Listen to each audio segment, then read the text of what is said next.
Bonjour à toi qui m'écoutes. Aujourd'hui, j'avais envie de faire cet audio pour parler avec le cœur. Peut-être pas tout, mais ce qui me traverse à cet instant, de façon spontanée. Depuis toute petite, je me sens concernée par tout ce qui m'entoure. Empathe, sensible et très connectée, le vivant m'a toujours touchée profondément. Dans mon cœur, dans mon âme, dans ma chair.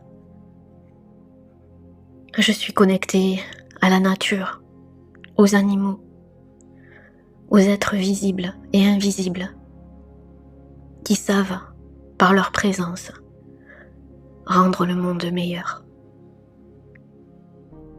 Donc il est bien évident que tout ce qui se passe dans le monde m'impacte. Et ce depuis très très longtemps.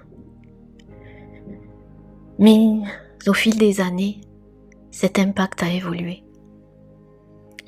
Un être conscient passe par de nombreuses étapes d'intégration. Ce qui des années en arrière me mettait en colère, me révoltait, s'est transformé en responsabilité. Nous sommes tous responsables du regard que l'on porte sur ce qui se passe, sur ce qui arrive. Et c'est souvent les moments difficiles, voire même très difficiles, qui nous font relativiser. C'est là que nous décidons de ce que l'on veut nourrir et comment nous voulons réagir. Cela n'enlève pas notre sensibilité, bien au contraire, car en voyant des images de forêts en feu, d'animaux qui ont péri, de biodiversité atteinte, des enfants touchés, mes larmes ne cessent de couler encore et encore, et ce depuis très longtemps, lorsqu'on est conscient. Mais cela me rappelle encore plus à quel point cela est précieux et à quel point il faut le préserver et le protéger. La colère est saine lorsqu'elle est transformée en solution, en création, en envie de vouloir participer à changer les choses. Ceux qui verront cela comme bateau n'auront jamais connu véritablement la souffrance.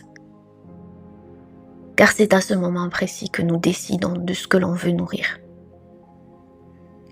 Et malgré les difficultés, la souffrance, je crois au courage, au changement, à la solidarité, à l'amour, au partage, aux solutions, à l'humanité, à l'éveil. Je crois qu'il faut parfois que l'humain soit touché dans sa chair pour qu'il réagisse et qu'il revienne à son humanité, à l'essentiel, à qui il est, à son essence, à l'unité. C'est dans les moments de crise que nous pourrons voir où se situent les séparations et ce qui nous rassemble, ou ce qui peut nous rassembler. Et je crois en ce rassemblement. Mon âme y croit, mon essence y croit, et je ne cesserai de croire, malgré les bombes, les feux, le tonnerre qui gronde. Car je suis ici pour cela, et je suis qui je suis. Comme nous, le monde a ses blessures, comme nous, le monde a ses forces, comme nous, le monde a ses souffrances. Il suffit de regarder dans la bonne direction, celle de l'amour. Nous verrons un jour que notre propre puissance, cette force inébranlable, cette liberté qui nous appartient. Parfois, je pleure de voir que certains encore ne la voient pas. Mais le véritable courage aujourd'hui, ce n'est pas d'abandonner, de se diviser, d'être résigné, mais plutôt d'être conscient de la réalité du monde dans lequel on vit, qui a ses blessures, ses failles, qui abrite des êtres qui veulent détruire, oui, ce qu'il y a de plus sacré, mais de garder la foi et de reprendre sa responsabilité. Montrer du doigt ce qui est défaillant est une chose. Reprendre ses droits est important, plus que jamais. Mais agir et participer à créer la nouveauté est encore plus indispensable. Et chacun fait sa part, comme il le peut. Que voulons-nous entendre? Où voulons-nous porter notre regard? Quelles sont nos responsabilités? À quoi voulons-nous consentir ou ne plus consentir? Cela nous appartient. Nous sommes tous acteurs de ce qui va se passer. Là aussi est notre place. Nous vivons tous ici et ceux qui se croient à l'abri n'auront toujours rien compris. Nous sommes tous connectés, interconnectés. Et l'essentiel aujourd'hui n'est pas d'emmagasiner de la richesse, mais d'être solidaire. Lorsqu'on traverse le pire, on sait où se situe la véritable richesse. Un système est en train de s'écrouler, tout ce qui était caché remonte à la surface, le pourri est déterré pour transmuter et transformer. C'est encore une nouvelle occasion à l'humain de se réveiller et de voir quelle est sa place, sa véritable place. Une occasion que nous sommes de voir que nous sommes libres de choisir en conscience ce qu'on veut nourrir. Une occasion de plus de reprendre notre pouvoir personnel et de ne pas reproduire encore et encore les mêmes erreurs. Le fait de croire que nous n'avons aucun pouvoir et qu'il faut se résigner.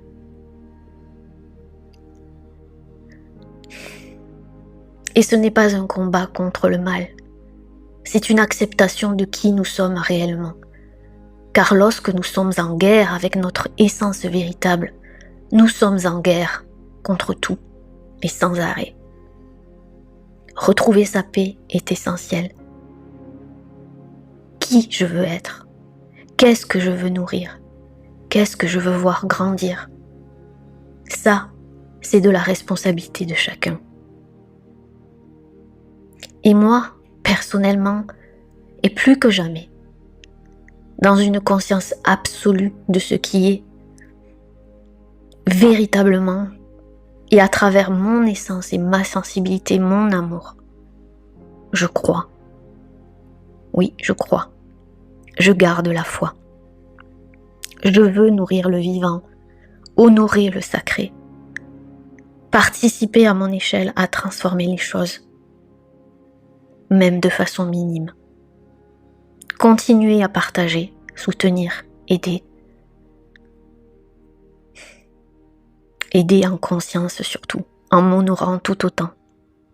Et en préservant mon royaume. À préserver le sacré, la solidarité et surtout l'amour. Oui, l'amour plutôt que la peur. À pleurer et de continuer de pleurer pour ce qui me touche profondément, dans ma chair. À voir la vérité, même si elle fait mal. Et toujours garder le courage. Ce courage de rester optimiste dans une réalité qui nous pousse souvent à vouloir arrêter d'y croire. Alors, je dis oui à la vérité qui fait mal, mais je dis non à la résignation et surtout un grand oui à l'amour. Je vous aime. Namasté.